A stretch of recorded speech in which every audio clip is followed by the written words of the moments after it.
हो रहा था। मैं आज पूछना चाहता हूँ, ये कौन जितेंद्र सिंह है जो बोडोलैंड को जानता है? अगर बोडोलैंड को नहीं जानता है तो बोडोलैंड के लिए ऐसा बात बोलना आपके लिए ठीक नहीं है।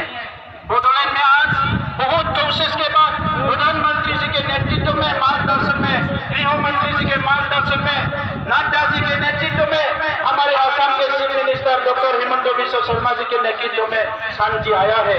এই কারণে মই ধন্যবাদ জানাইছো মানগোনাं रायजोफोर। दिनै बिटिआर ओनसोलाव गोजोन फैनाय लोगो लोगोनो जोंनि हारिजों लोगोसे गुबुन गुबुन हारिनि मानसिफ्राबो लोगो ओंखारगोन। मानोना बयबो लुबैयो बेवहाय गोजोन नांगोन। बर' माहारिया गोबाव सम जोङो सोमावसारबोबाय, 5,000 सुबुं मुंख्लं जानानै गोजोन थासारि मोनबाय।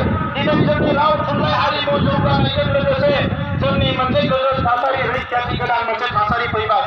बे थासारिखौ प्रधानमंत्री थाखाय मोनदों, गृह मंत्री थाखाय मोनदों, लोगोसेनो आसामनि चीफ मिनिस्टार बिथांनि थाखाय मोनदों। आरो जे बर' फिसाफ्रा जायफोर अराय सम जौगानो लुबैयो, जायफोर अराय सम गावनि राव थुनलाइ हारिमु सिनायथिखौ लानानै थांनानै थानो लुबैयो, जायफोर अराय सम रैखाथि लुबैयो, जों दिनै बे सोलायनायखौ जों बयबो एक्सेप्ट खालामदों। बेनिखायनो दरं उदालगुरियाव जोंनि बिजाथि दिलीप शइकिया बिथाङा गोबां भट लानानै देरहागोन। आरो लोगोसे क'क्राझारावबो जयन्त बसुमतारी बिथाङा गोबां भट लानानै देग्लाय देरहागोन। थांनाय 10 बोसोर जोङो एमपिखौ खोमानानै लाबाय।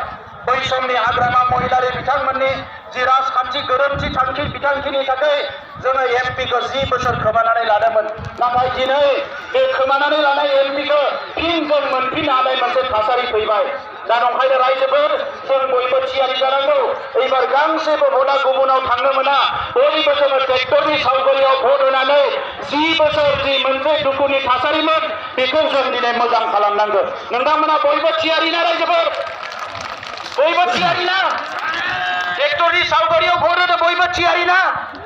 ट्रेक्टৰৰ ছবিত চবে ভোট দিব ৰেডি না?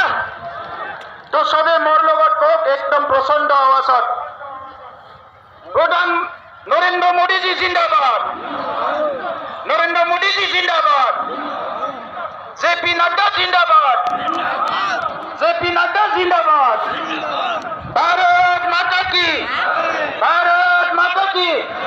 ধন্যবাদ, থ্যাংক ইউ।